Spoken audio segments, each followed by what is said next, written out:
And it is time for the Word on Wall Street. Top investors watching your money. Joining me right now, Mahoney Asset Management CEO Ken Mahoney, Rosecliff Capital CEO and Managing Partner Mike Murphy, and Verdance Capital Advisor CEO Leo Kelly. Gentlemen, always a pleasure. Good to see you. Mike, kicking things off with you with a market that is on fire. Hey, you called it. You told us to buy growth a month ago. Had we done that, we'd be up 10% on the NASDAQ for the month of July. On this final trading day of the month, does this rally have legs, Mike? You had Apple and Amazon rallying this morning after posting their quarterly numbers in the second quarter.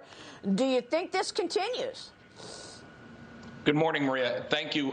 Yes, I think it continues because look at the earnings we got out of big tech. You know, we talked about needing big tech to lead the market from its bottoms, from its correction, and they've done just that. Apple, Amazon last night definitely delivered. You saw it from Microsoft. You saw it from Alphabet.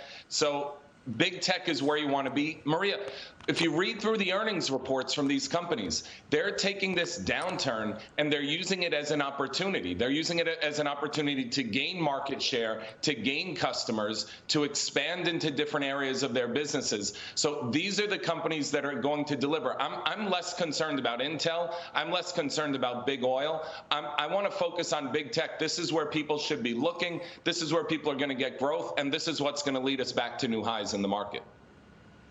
Yeah, but they are also putting a pause on hiring, Mike. I mean, you are seeing some signs of stress. So let's talk about that. They're putting a pause on hiring. That's doing the Fed's job for them. These are the biggest companies out there that were bringing on more and more people to keep up with demand, but now they're figuring out a way to do it because of inflationary pressures. These companies are going to deliver more with fewer workers, which is going to in turn have an impact on the entire jobs market. So I'm looking at that as a positive, Maria. Well, look, a lot of people questioning how it's possible that we have such strong job growth, Ken, in the middle of a recession. We got the first reading of the second quarter GDP yesterday showing a contraction of 0.9% on top of a contraction of 1.6% in the first quarter, putting the U.S. officially in recession.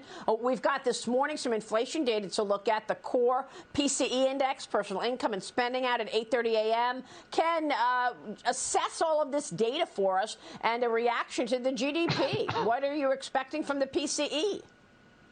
Well, expecting a hot number, and I can't believe you said the word recession. Didn't you get the memo, Maria? This is not a recession. Yeah, I guess. So anyway, from 11th grade, I knew that the definition of recession was 2 consecutive quarters of negative growth. We don't know it for a long time. But Maria, if we're going to label it, let's label what it really is. Stagflation, stagnant growth, how about contracting for that matter, with high inflation, the worst of both worlds, kind of very Jimmy Carter-esque 1970s, if we're really going to look at it. If you think about it, you know, this economy kind of driving down the middle lane of the thruway going 65 miles an hour, only about 8 weeks ago. It's happened very quickly. That same car now is like in a right shoulder, so to speak, with the hazard lights flashing. That's what the economy is telling us right now. It happened very quickly. And the reason why is a crisis in confidence that we have, Maria, starting with the Federal Reserve with, remember, fourth quarter 2018, raising rates only to have an emergency rate cut. Last year, getting 5 and 6% GDP, prints, transitory, and now we're raising rates into a negative GDP. And then, of course, we have the weekend of Bernie's presidency yesterday. He pops up and reads off the teleprompter, doesn't answer any questions. That's why consumers don't have confidence, and that's why we're going to continue along this path of stagflation, negative GDP growth, unfortunately accompanied with high inflation. So are you on the other side of that trade that Mike's talking about? Do you want to sell into some of this strength then? You can sell a little bit. I do like what Mike had to say, that these companies like Microsoft, I mean, look at what they've done for the quarter and going forward. Their balance sheets are in strong position. They're able to buy back more stock, raise their dividends. I mean, there's only really a handful of stocks that are actually raising guidance, and you want to be in those names. But everything else, yes, I think it's going to be hit. It's going to have that headwind, excuse me, of that inflation. But that's why big tech can do their own thing. By the way, Microsoft, 69% margins. That's pretty impressive.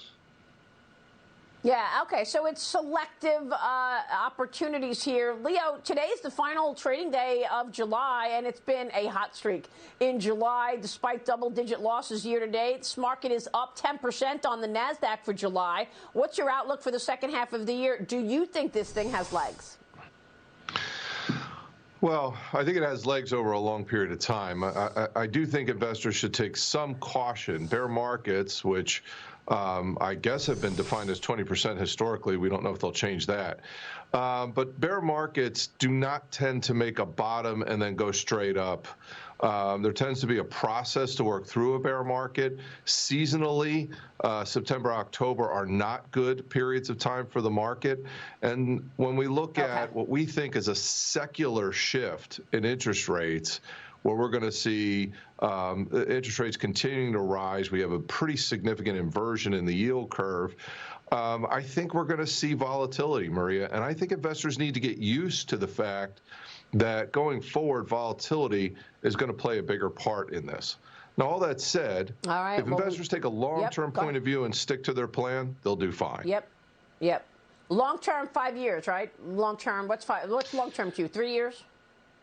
Yeah, I think 3 years is adequate. A full market cycle, though, is 5 and beyond.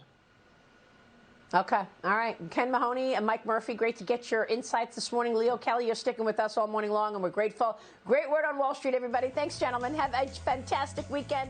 Much more ahead this morning.